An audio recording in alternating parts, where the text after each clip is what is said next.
Graça e paz aos irmãos, uma boa tarde.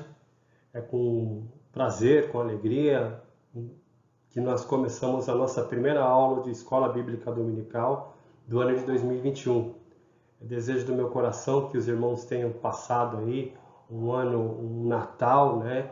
Um início de ano, a virada de ano na presença e na graça de Deus. E dentro disso, eu quero já convidá-lo, né, nessa primeira aula do ano de 2021, a abrir a sua revista na página de número 43 e vamos já para a lição de número 9, cujo título é Melquisedeque, tipo de Cristo. Nosso desafio nessa tarde, né, é, juntamente com o escritor aos Hebreus, aprender, mediante a comparação que ele faz do ministério de Melquisedeque com o ministério levítico, a superioridade desse ministério em relação ao ministério levítico e o pressuposto de que o ministério sacerdotal de Cristo não é da ordem de Levi, Arão, Abraão, mas sim da ordem de Melquisedeque. Para isso, eu já convido você para reparar comigo no nosso versículo-chave que é o Salmo de número 110, versículo 4. Assim está registrado na Bíblia. O Senhor jurou e não se arrependerá. Tu és sacerdote para sempre, segundo a ordem de Melquisedeque.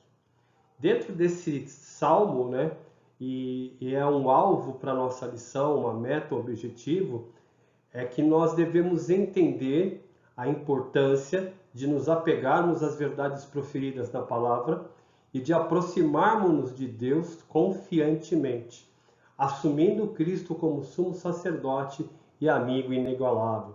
Então fica aí o nosso alvo, né?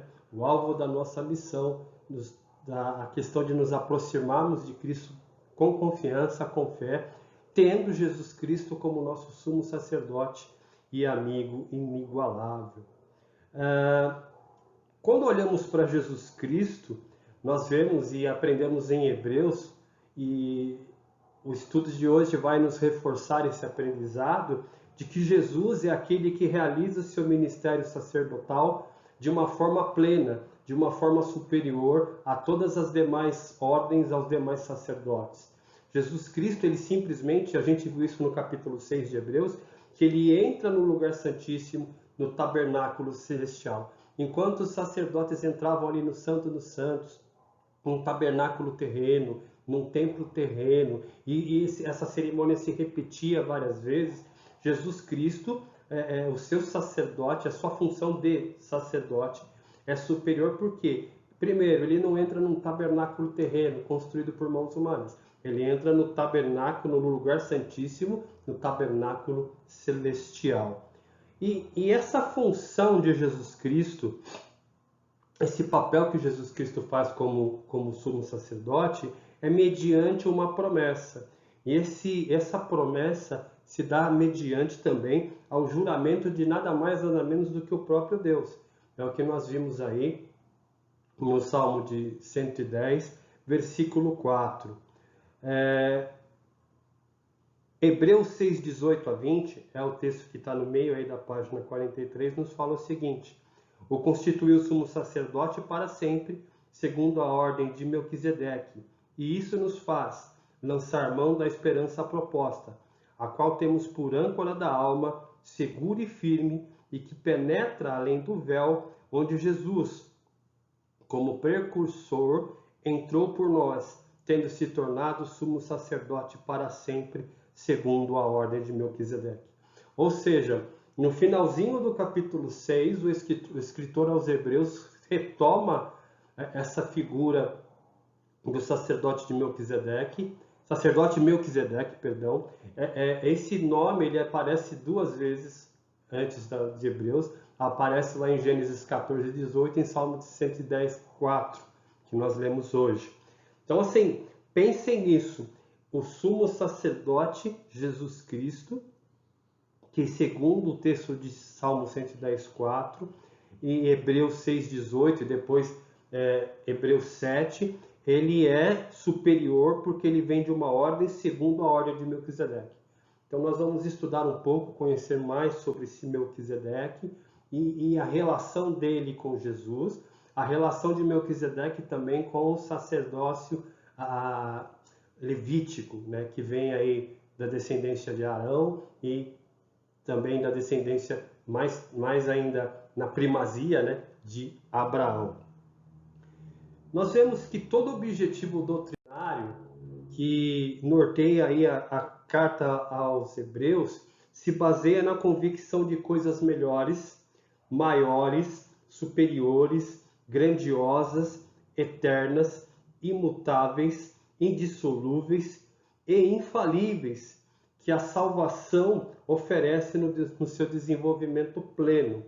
Em tudo isso, em todos esses superlativos que a gente viu, maiores, superiores, eternos, imutáveis, a pessoa de Jesus Cristo se destaca, tem lugar principal, tem lugar ímpar, né? De uma forma assim, de beleza e compaixão inigualáveis, é até o termo que o autor da revista usa. E isso deve levar aos crentes a uma adoração genuína, deve me levar você e a mim a uma adoração genuína e uma confiança de nós como servos de Deus, que ultrapassa todos os limites das nossas fraquezas e limitações humanas. Por isso que é bom nós conhecermos, nos estudarmos, adentrarmos com afinco no conhecimento da palavra de Deus, porque isso nos dá subsídio, nos dá força, alimenta a nossa fé, a ponto de fazer com que nós deixemos para trás todas aquelas coisas que nos amarram, tipo as nossas limitações humanas e fraqueza. Quando a Bíblia nos apresenta Jesus como sumo sacerdote, e aqui nós estamos vendo, esse o tema da lição, ela compara ele com Melquisedeque. Melquisedeque foi maior que Abraão. O sacerdócio de Jesus Cristo é superior ao sacerdócio araônico. Nosso Senhor, portanto, não poderia ser desconsiderado e rejeitado, porquanto nele está toda a segurança da salvação, como âncora firmada dentro do próprio céu, onde ele entrou e onde ele permanece para sempre. É o texto aí no finalzinho da página 43. Nós vamos ver na revista que o sacerdote Melquisedeque foi superior a Arão. O sacerdote de Cristo é superior ao sacerdócio araônico. O sacerdote de Jesus Cristo, o sacerdócio de Jesus Cristo é superior ao próprio Abraão. E nós vamos ver isso no início aí da página 44. Nós devemos estudar essa lição de forma que o nosso olhar esteja voltado para aquele que está acima dos céus, à destra da majestade das alturas, à mão direita do Pai, nosso grande sumo sacerdote, Jesus Cristo, do qual Melquisedeque é modelo. Então, antes da gente seguir, o autor ele divide a lição em 3 pontos, né? O primeiro ponto é a pessoa de Melquisedeque, o segundo ponto é o sacerdote superior de Melquisedeque, e o terceiro e último ponto, Cristo, sacerdote suficiente e eficiente. Então nós vamos aí começar com o primeiro ponto, começando a estudar um pouquinho sobre a pessoa de Melquisedeque. A pessoa de Melquisedeque esse texto está baseado em Hebreus 7, de 1 a 3. Nós vamos ler dentro em breve, mas antes vamos nos atentar aí ao texto da revista. Primeira coisa que a gente precisa saber é que Melquisedeque é uma pessoa histórica. Existiu alguém, um sacerdote chamado Melquisedeque. Não é alguém fictício, não é uma lenda, não é uma fábula. Alguns pensam que ele seria um anjo, né, que apareceu ali em Gênesis 14, que se tornou um homem perfeito e depois sumiu, desapareceu. Também algumas pessoas, e você já deve ter visto algumas pregações sobre isso, dizendo que Melquisedeque foi uma manifestação do próprio Cristo pré-encarnado, ou seja, seria aí uma espécie de teofania ou cristofania, né? Uma aparição de maneira perceptível do próprio Cristo no Antigo Testamento, perceptível ali nas páginas do Antigo Testamento. Também não é isso, tá? A gente já falou um pouquinho que o nome de Melquisedeque no Antigo Testamento ocorre duas vezes, Gênesis 14, 18 e Salmo 110, 4. E o versículo 3 de Hebreus fala que ele foi feito semelhante ao Filho de Deus no seu ofício, sacerdote e rei perpetuamente. Seguindo aqui o texto da revista, a pessoa e a história de Melquisedeque nos fazem reconhecer e reverenciar aquele que é o mais perfeito, o mais santo e o maior de todos, Jesus, Salvador e esperança nossa. Cristo é o foco maior da carta aos Hebreus. Ponto. Aqui, Melquisedeque não foi um anjo, tá bom? Que apareceu lá em Gênesis 14 para Abraão. Melquisedeque não foi uma manifestação pré-encarnada de Cristo, não foi. Porém, essa figura de Melquisedeque, esse sacerdócio especial, ele nos aponta, ele é um tipo, um modelo daquilo que seria ou viria a ser Cristo, a figura de Jesus Cristo como sumo sacerdote, tá bom? E é isso que a gente vai ver aqui no decorrer da revista. Seguindo na página 44, bem no meio aqui, depois de um interlúdio de exortações e admoestações, o autor retorna ao tópico do sacerdócio de Cristo, que foi introduzido em Hebreus 2,17, 3,1 e 4,14, e especialmente em 5, 6 e 10. No capítulo 7, então essa lição toda se baseia no capítulo 7, ele começa a explicar a importância do Salmo 110, 4. E nós já lemos esse texto, tá bom? O Senhor jurou e não se arrependerá. Tu és sacerdote para sempre, segundo a ordem de Melquisedeque. Ele usa aqui o comentário da cultura cristã, de Simon Kistemaker, comentário aos Hebreus. Kistemaker, tá? Simon Kistemaker, comentário aos Hebreus aí, tá bom? Para não assassinar o inglês. Agora sim, dentro dessa figura de Melquisedeque, sabemos pouca coisa sobre ele. O próprio texto de Hebreus nos deixa isso, né? Mas uma questão importante que o autor da revista elenca aqui, primeiramente, é a questão do nome, tá bom? Então vamos ler aí Hebreus 7:1.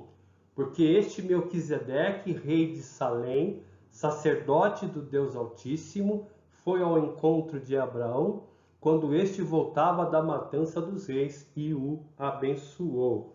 E o autor aqui da revista, né, não o autor aos Hebreus, mas voltando-nos para a revista, ele enfatiza essa questão da importância do nome, ou seja, o nome identifica uma pessoa. Talvez nos nossos dias isso não seja tão assim palpável, digamos assim, mas na época bíblica o nome dizia muito sobre uma pessoa. O nome dizia muito e era uma questão muito importante. Portanto, que em João 10, 14 e 27, Jesus conhece as suas ovelhas pelo nome. Então, assim, pense nisso. Melquisedeque, estou no final da página 44, é identificado pelo nome que também o caracteriza com um alto significado. Nas Escrituras, os nomes revelam o caráter, a natureza e muitas vezes a missão dos seus personagens. Segundo Simon Kistemaker, o nome Melquisedeque tem a mesma terminação que Adonisedeque, o rei de Jerusalém, que é mencionado em Josué 10:3. Estou lendo literalmente, estamos no início da página 45. A primeira parte do nome Mel, que significa meu rei, e a segunda parte, Zedeque, significa justo. Então, o significado de Melquisedeque é meu rei é justo. Hebreus 7:2. Foi para ele que Abraão separou o dízimo de tudo. Primeiramente, o nome dele significa rei da justiça. Depois também é rei de Salém, ou seja, rei da paz. Um detalhe aqui, esse rei da justiça, o nome dele não apenas significa rei da justiça, mas também aponta para onde que se localizava o reinado dele. Melquisedeque, ele era sacerdote e era rei de Salém. E esse Salém é um nome antiguíssimo, lá nos tempos de Abraão, né, para a cidade de Jerusalém. Jerusalém que posteriormente, na época do reinado, na expansão do povo de Deus, na época de Davi, foi dominada, foi conquistada dos jebuseus. Então Davi ele conquista, domina Jerusalém e transforma ela em sua capital. Então percebam que Melquisedeque ele era sacerdote e ele era rei de Salém, uma referência à cidade de Jerusalém. Hebreus 7,2 nos afirma, primeiramente se interpreta rei da justiça, o próprio significado do nome Melquisedeque. Depois também é o rei de Salém, ou seja, rei da paz, porque ele era rei de Salém, que significa também cidade da paz.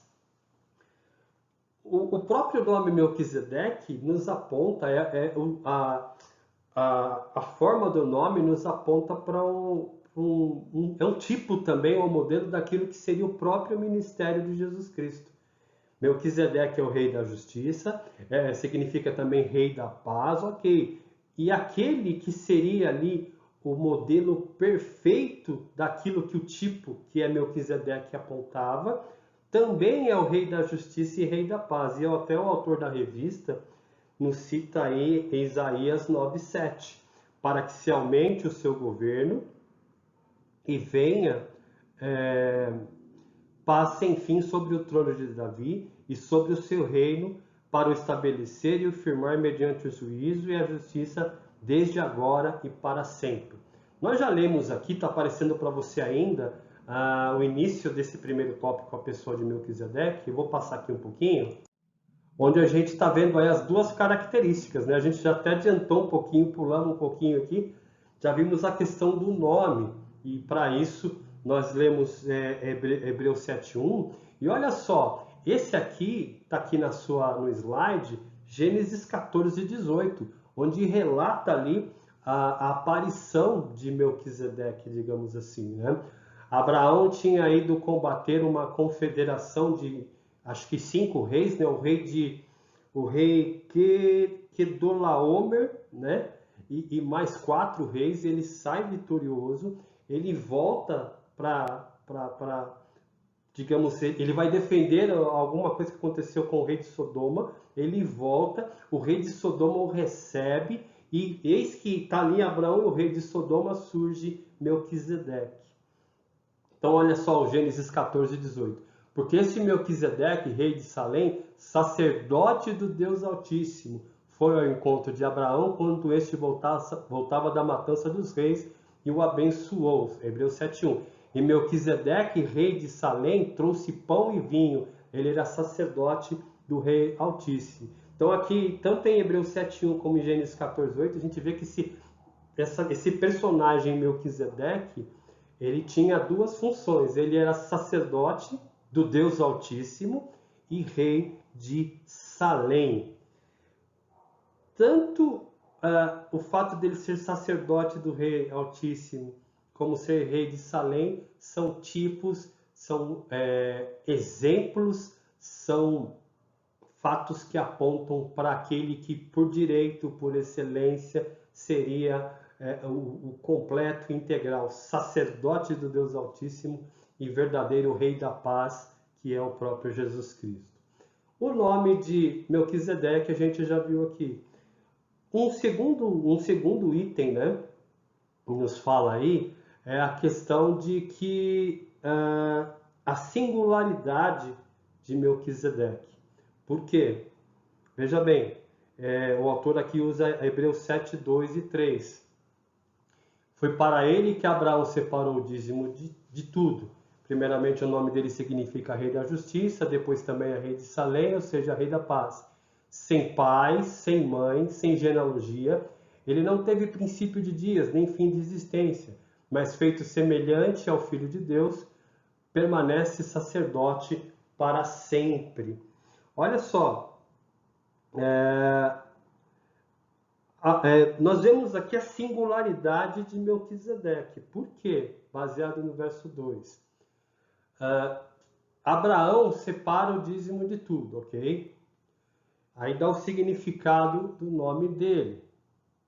Rei da justiça, rei de Salém, rei da paz.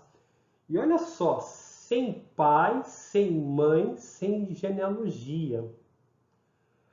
Ele não teve princípio de dias, nem fim de existência. Mas feito semelhante filho de Deus, permanece sacerdote para sempre. Aqui, nesse versículo 3, é que muitas pessoas, é difícil, tá? Só com o conteúdo da revista eu tive dificuldade. Eu tive que seguir aí, tive que pegar o comentário histórico bíblico lá do Kinner, tive que pegar o comentário bíblico do John MacArthur, para dar uma esclarecida nas ideias. A gente lá no início falou que ele não era uma pré-encarnação de Cristo, tá bom? Mas percebam a singularidade desse personagem. Voltando para a revista. Ao afirmar que Melquisedeque não teve princípio de dias, o autor só pode estar falando de Cristo pré-existente. Aqui tem um ponto.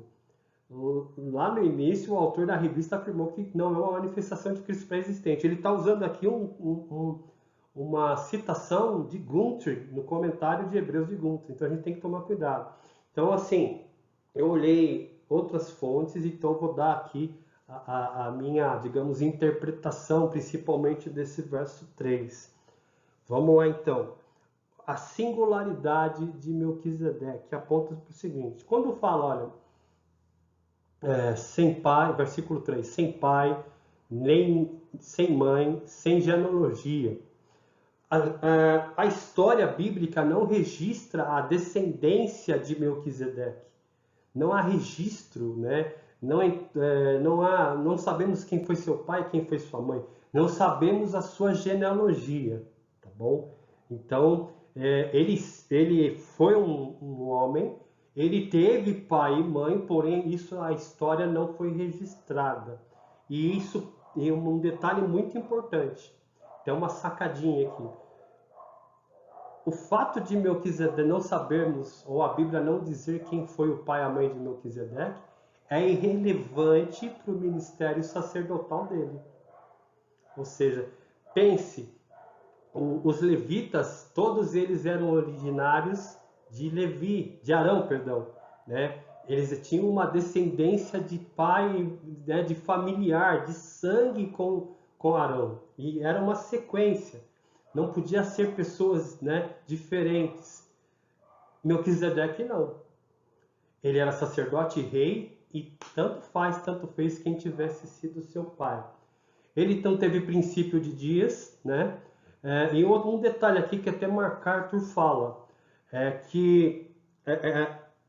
ele cita uma versão siríaca do texto de Hebreus, onde fala, nesse versículo 3, sem pai, sem mãe, sem genealogia, fala o seguinte, olha, seu pai e sua mãe não estão registrados em genealogia nenhuma. Ou seja, não sabemos de fato quem são e não tem registro nem em genealogia nenhuma. Então seria mais ou menos esse o significado quando aqui nós vemos sem pai, sem mãe, sem genealogia, ele não teve princípio de dias. Ou seja, não há registros dele históricos. Depois, nem fim da existência. Também não sabemos o que aconteceu com Melquisedeque. A história não fala, a Bíblia não fala. Sabemos que ele era sacerdote do Deus Altíssimo e ali sacerdote e rei de Salém. Ponto. Kinner, no seu comentário histórico bíblico, ele fala que aqui há um recurso de escrita hebraica. Ou seja, ele pega essa questão do não conhecimento, tanto da origem como do final da vida de Melquisedeque, e usa uma figura de linguagem. Olha, a gente não sabe, ele não tem pai, não tem mãe, ele não tem princípio de dias, princípio de dias nem fim de existência. Não porque realmente ele não teve fim, ele viveu eternamente para sempre, ou porque ele é pré-existente na eternidade. Não, é porque não se sabe. E o autor aos Hebreus, ele usa desse recurso literário também para dizer, olha, em vez de ele dizer, a gente não sabe nem a origem nem o fim, ele usa o termo, Melquisedeque não teve pai, não teve mãe, sem genealogia, ele não teve princípio de dias nem fim da existência. É o mesmo texto, o recurso que é usado para Caim, na história de Caim, no próprio Abraão também os escritores bíblicos usaram desse recurso. O que eu estou querendo dizer? E aqui você pode até me questionar. O texto continua no versículo 3. Mas feito semelhante. Eu estou usando aqui o comentário de MacArthur, esse semelhante, e eu vou ler literalmente o que está escrito aqui no comentário de MacArthur. Literalmente, essa palavra semelhante quer dizer feito para ser como. Essa palavra não é usada em nenhuma outra passagem do Novo Testamento. A implicação é que a semelhança com Cristo repousa no modo como a história de Melquisedeque é relatada no Antigo Testamento, e não no próprio Melquisedeque. Melquisedeque não era Cristo pré-encarnado, como alguns afirmam, mas era semelhante a Cristo, pois seu sacerdócio era universal, real, justo e sem fim. Então é até um esclarecimento que MacArthur faz aqui. Não há comparação entre pessoas, Cristo e Melquisedeque, mas o sacerdócio de Melquisedeque, aquele que não havia genealogia e que não se sabia quem era o seu pai e sua mãe, e o autor usa de maneira literária dizer que não havia início, e aí esse sacerdócio que ninguém sabe o fim que ele teve, como ele morreu, aonde ele terminou a vida dele, e que o sacerdote, e que o escritor, usa de maneira literária dizer que não teve fim, é uma figura de um sacerdote que realmente não teve pai, não teve mãe no sentido de eternidade e que também não terá fim. Ou seja, Cristo, ele morre, ressuscita e seu sacerdócio continua. Então a singularidade de Melquisedeque como exemplo de Cristo, ou o sacerdócio de Melquisedeque apontando para o sacerdócio de Cristo é nisso. Ou seja, em Melquisedeque um tipo, uma coisa incompleta, uma coisa humana, aponta para uma realidade, para uma verdade maior, que é a própria verdade e realidade de Cristo.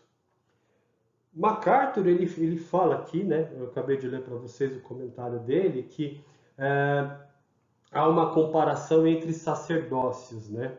E o escritor aos Hebreus, ele nos aponta, e aí é o finalzinho da página 45, ele nos aponta para a realidade de um sacerdócio de Melquisedeque como um sacerdócio superior, tá bom? Então é para esse ponto que nós vamos começar a ver agora.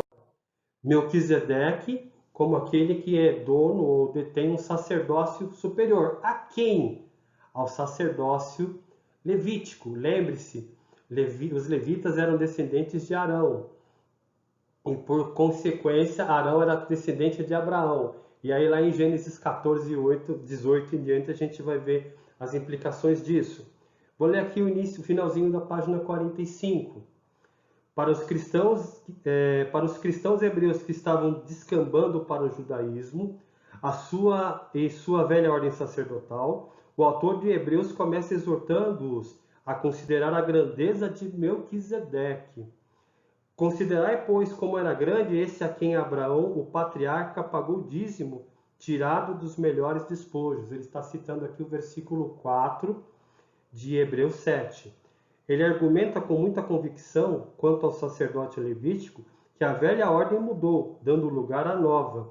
Essas duas linhas, embora de um contexto diferente, captam um pensamento de Hebreus 7:11. Se, portanto, a perfeição houvesse sido mediante o sacerdócio levítico, pois nele baseado o povo recebeu a lei, que necessidade haveria ainda de que se levantasse outro sacerdote segundo a ordem de Melquisedeque, e que não fosse contado segundo a ordem de Arão? Ou seja, o sacerdócio de Melquisedeque é a parte de Arão e é superior, porque se o sacerdócio de Arão, e aí lembre-se, né? Arão foi ali junto com Moisés, tá bom? Arão foi o primeiro sacerdote. Se ele recebesse ou se ele fosse perfeito e resolvesse os problemas, não haveria necessidade de Melquisedeque, e muito menos até de Cristo. Mas lá atrás já se aponta aí uma necessidade de um sacerdote superior. Antes mesmo de Arão existir, já existia um sacerdote que era superior a ele, que era de Melquisedeque.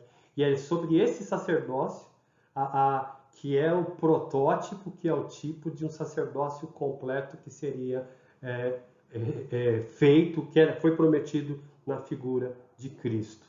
Nessa questão do sacerdócio, nós vamos ler aqui, na página 46, esse ponto 2 tem mais 2 subpontos. Então a gente vai dividir o texto de Hebreus 7, de 4 a 19, de acordo com esses subpontos.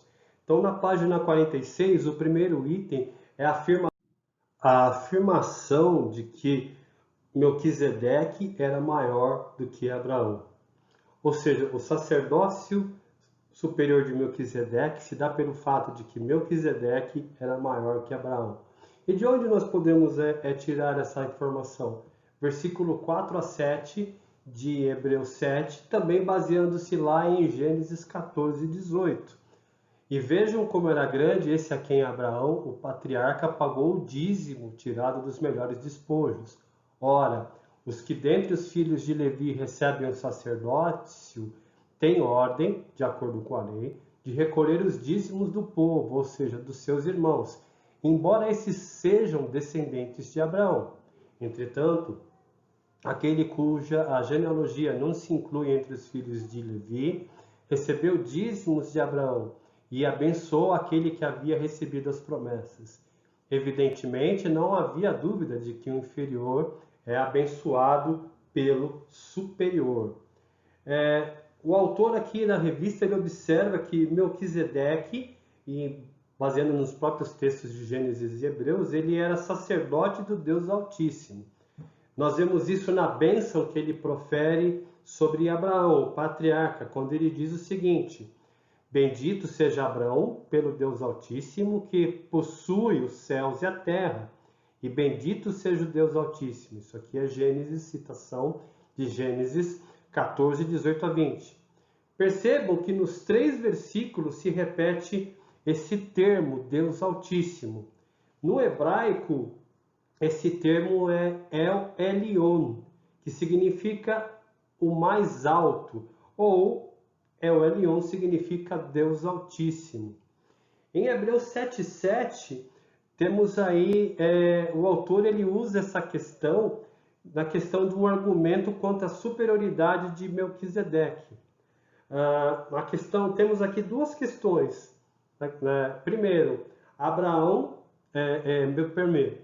Melquisedeque abençoa Abraão.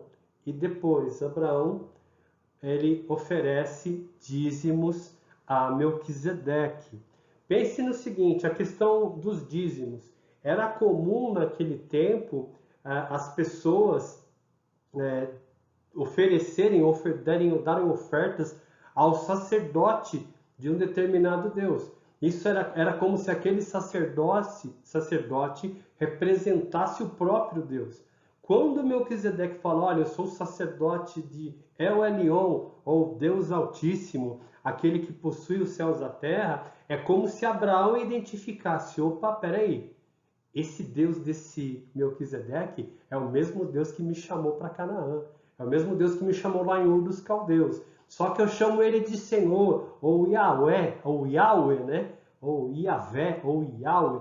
Esse é o meu Deus, mas olha, ele é parecido, é o mesmo Deus que esse Melquisedeque adora. Então o que eu vou fazer? Vou oferecer dízimos a Deus, oferecendo dízimos a Melquisedeque, pois Melquisedeque é o sacerdote do Senhor, ou do Deus Altíssimo. É uma outra questão também, percebam que Melquisedeque ele abençoa Abraão, né? Então daí vem essa questão de que Melquisedeque era maior que Abraão, porque o maior abençoa, é até a conclusão do versículo 7 de Hebreus 7. O superior abençoa, o inferior é abençoado pelo superior. e o superior recebe o dízimo do inferior, digamos assim, né? Uma questão aqui também que é interessante, percebam que Deus chama Abraão, né? E lhe faz promessas e aquela coisa. Mas após o início da caminhada de Abraão, ele encontra com alguém que já também tinha um vestígio, uma revelação, alguma informação sobre o mesmo Deus que havia chamado Abraão. Abraão e Melquisedeque, eles, digamos, eles se aproximam porque ambos reconhecem que servem ao mesmo Deus. Abraão aceita a bênção de Melquisedeque, Melquisedeque abençoa Abraão e recebe o dízimo dele. Abraão aceita ser abençoado e oferece o dízimo porque Abraão percebe, opa, esse Melquisedeque adora o mesmo Deus que eu sirvo. Ele chama ele de El Elyon, eu chamo ele de Yahweh, mas ambos os deuses, os nomes apontam para o mesmo Deus que criou o céu, a terra e possui todas as coisas. Um segundo item que a gente vê na questão da superioridade do sacerdócio de Melquisedeque é que o sacerdócio de Melquisedeque era superior ao sacerdócio levítico, né? E a gente já até adiantou um pouquinho aqui na questão do dízimo e da bênção, né? Vou ler aqui a revista no meio da página 46. Os levitas eram descendentes de Levi, bisneto de Abraão, né? Então, foram separados e consagrados nos tempos de Moisés para servirem no tabernáculo e mais tarde no templo. Arão, o primeiro sacerdote e seus filhos ou descendentes se sucediam por causa da morte. Todos fizeram parte de uma ordem sacerdotal que foi substituída por uma outra ordem superior, representada por Melquisedeque, a quem os levitas pagaram o dízimo na pessoa de Abraão. Ou seja, esse argumento da superioridade de Melquisedeque sobre Abraão e o sacerdócio de Melquisedeque sobre a superioridade em relação ao sacerdote levítico se dá porque, de uma forma, não sei se me perdoe o termo, por tabela, toda a linhagem de Levi, que veio de Arão como primeiro sacerdote, por meio de Abraão, pagou dízimos para Melquisedeque.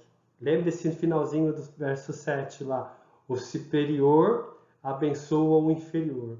Então o escritor aos Hebreus ele pega essa questão, olha, toda a linhagem levítica, por meio de Abraão, que era bisneto, era tataravô de Levi, pagou dízimo para Melquisedeque. Então essa questão é importante para entendermos essa questão da superioridade. Se lembram lá que eu tentei explicar, não sei se ficou bem explicado, a questão do sem pai, sem mãe, não tem genealogia, não tem princípio, não tem fim.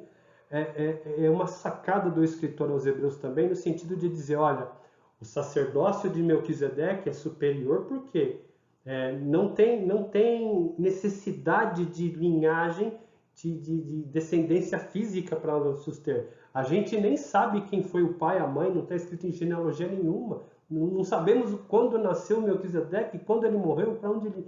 Não sabemos, mas o sacerdócio dele é superior. Por quê? Ele recebeu o dízimo de Abraão e por tabela de toda a linhagem levítica.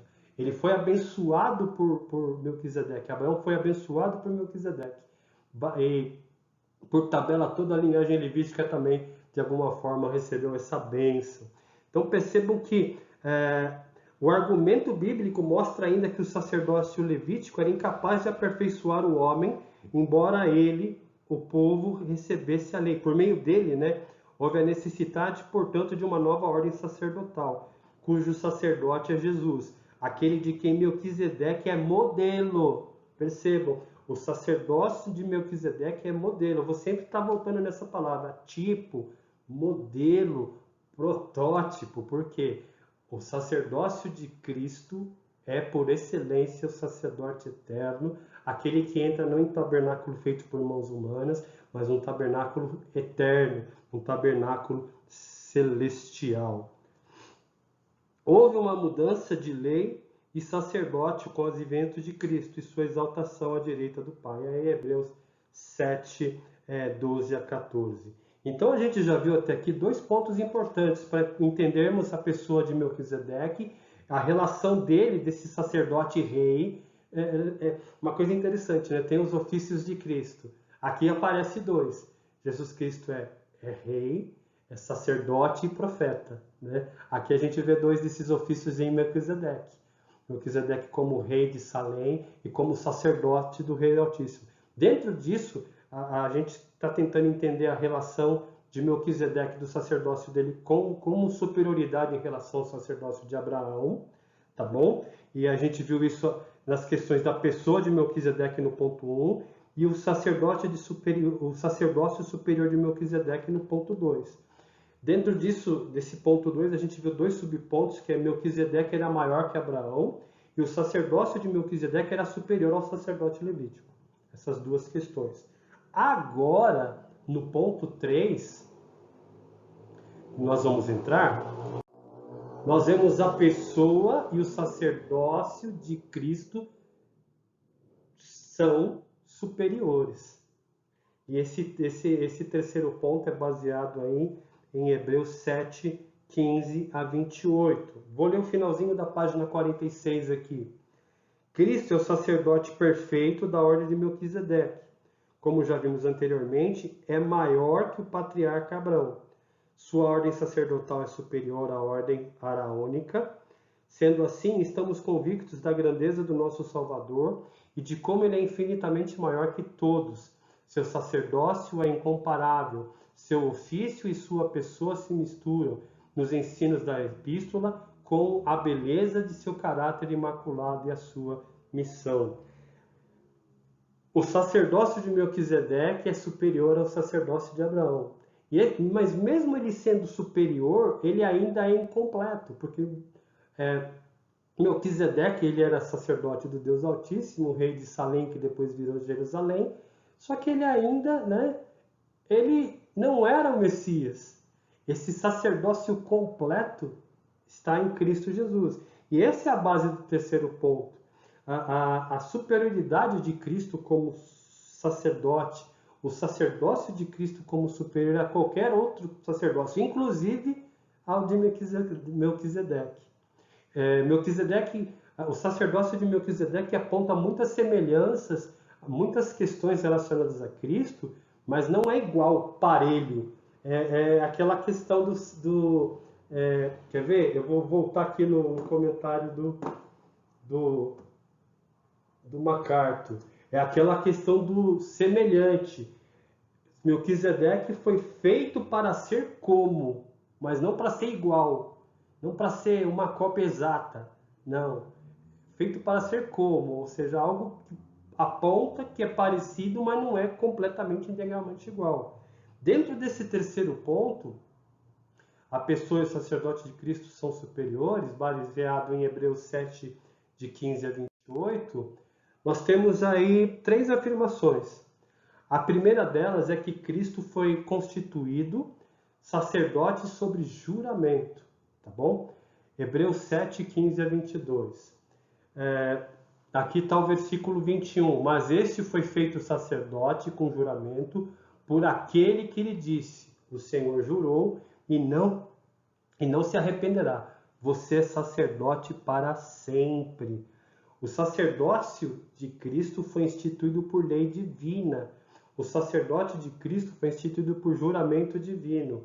E aqui é até um comentário do Kistemaker. Vamos enrolar esse nome até o final da lição, pelo jeito. Simon Kistemaker, que uma lei pode ser anulada, mas um juramento dura para sempre. E pense bem, ainda mais quando esse juramento é feito por nada mais, nada menos que Deus. Então percebam que Deus fez um juramento por si mesmo quando nomeou Cristo, seu Filho, sacerdote perfeito para sempre. Ou seja, por que é importante entendermos a figura de Cristo como sacerdote? A gente já viu isso umas 2 aulas atrás.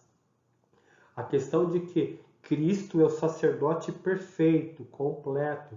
É aquele que, não sei se vocês se lembram da minha última aula, acho que foi a aula de número 6, Cristo é o sacerdote, ao mesmo tempo que ele é o sacerdote, ele é o sacrifício. ambos perfeitos, ambos completos. Cristo, como sacerdote, não precisava se purificar, não precisava se preparar.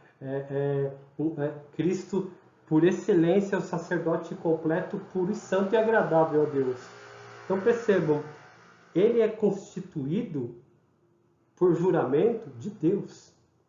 Não foi homens, não foi um ministério, não foi a instituição judaica, não foi Abraão, não foi Moisés, foi o próprio Deus que instituiu Cristo como sacerdote. Por isso o sacerdócio dele é superior, porque ele foi constituído por juramento de Deus.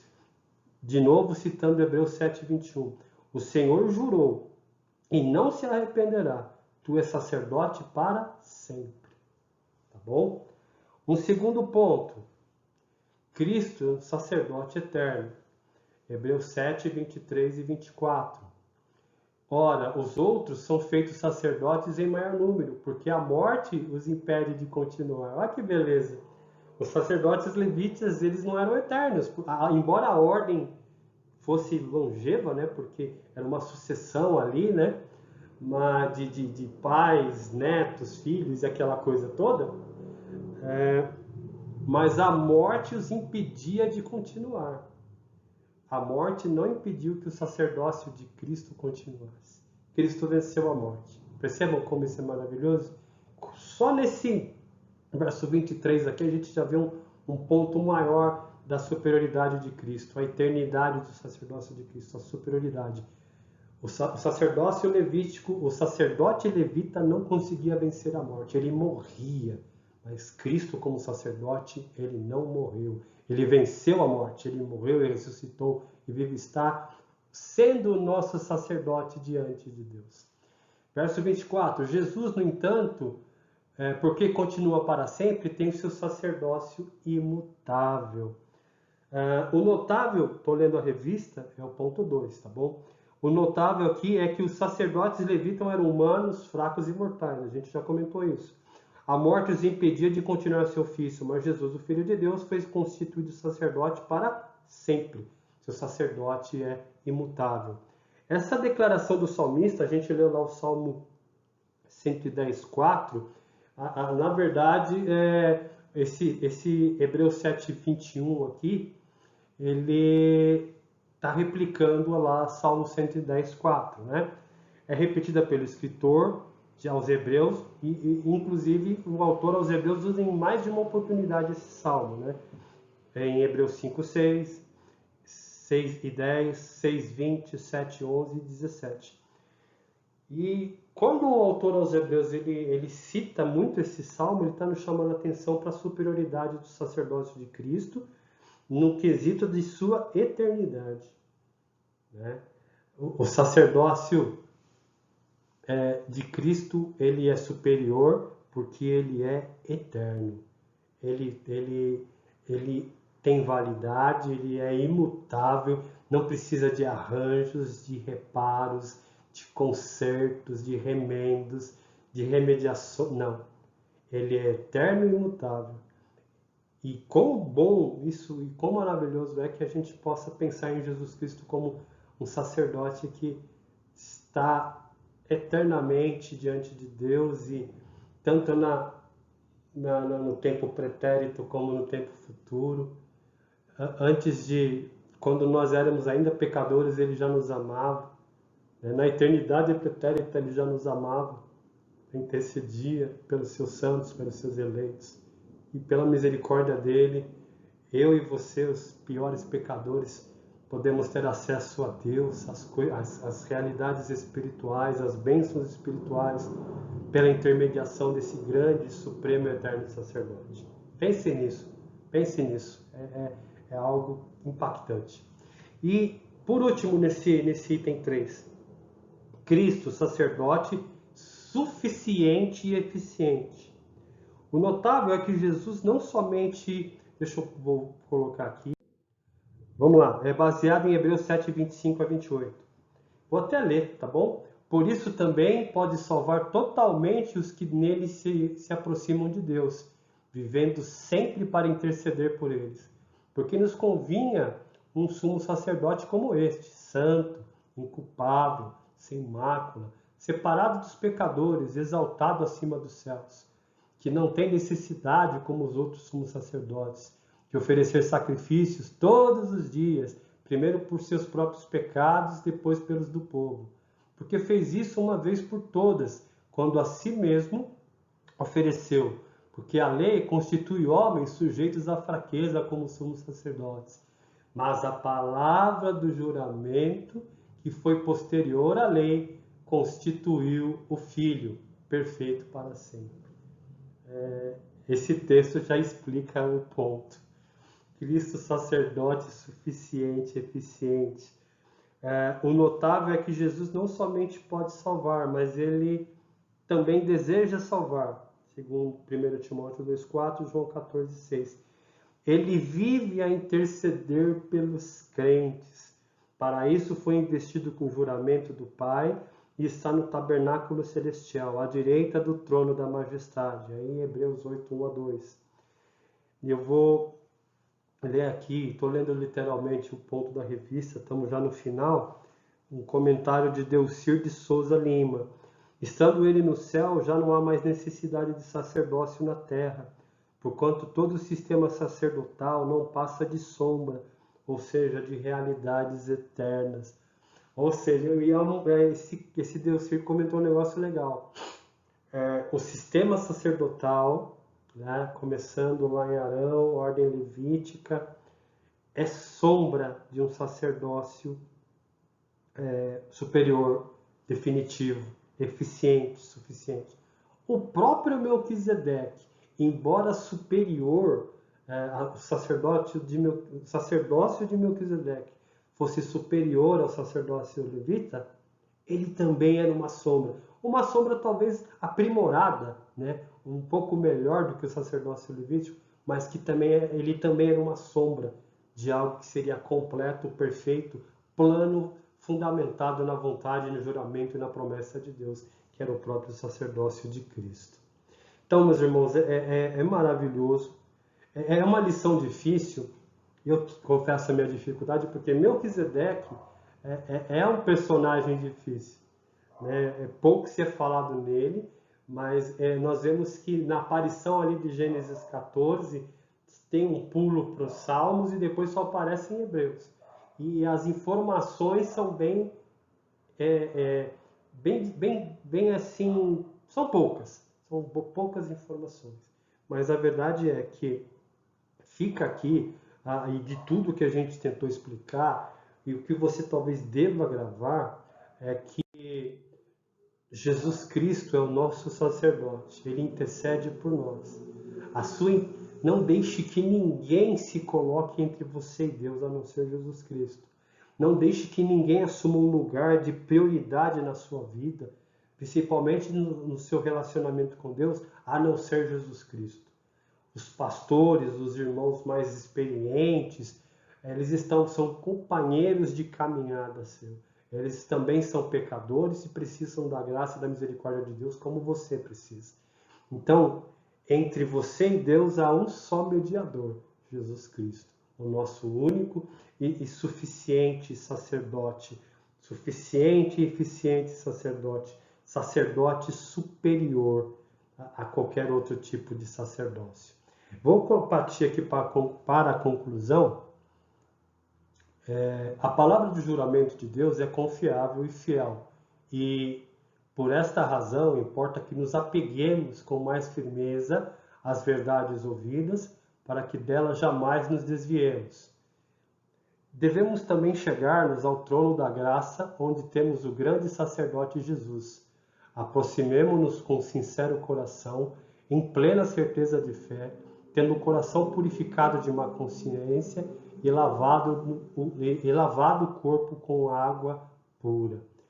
Perceba que essa conclusão da revista, Hebreus 2:1 e Hebreus 10:22, que eu tiro aqui para a gente finalizar desses dois textos bíblicos. Importa que nos apeguemos com mais firmeza às verdades ouvidas, para que delas jamais nos desviemos. Fiquemos firmes em Cristo. Guardemos, retamos no nosso coração as verdades que a gente ouve, a ponto de que ela seja o alicerce, a proteção, o escudo para que a gente não se desvie de Deus. Também a questão aqui, já partindo para Hebreus 10, 22, que nos acheguemos ao trono da graça, onde Jesus Cristo, o sumo sacerdote, está, nos aproximando dele com sincero coração, sabendo quem nós somos, sabendo quem ele é, com fé, tendo o coração purificado, e nos acheguemos, confiemos nesse sacerdócio, nesse sacerdote que é Jesus Cristo. Essa lição, meus irmãos, tem por esse objetivo, né? Voltando até inclusive lá para o alvo da lição, de nos apegarmos a Cristo como nosso verdadeiro sacerdote, nos apegarmos a Ele firmemente, guardando e retendo essas verdades, e isso nos dando condição de nos aproximarmos de Deus de maneira confiantemente, sem dúvida, sem medo, nos deleitando na graça e na misericórdia de Deus. Meus irmãos, que Deus os abençoe. Foi um privilégio estar aqui com os irmãos nessa aula. Aguardo os irmãos no domingo que vem. Deus os abençoe, que todos nós tenhamos um bom culto logo mais. Deus os abençoe. Um forte abraço.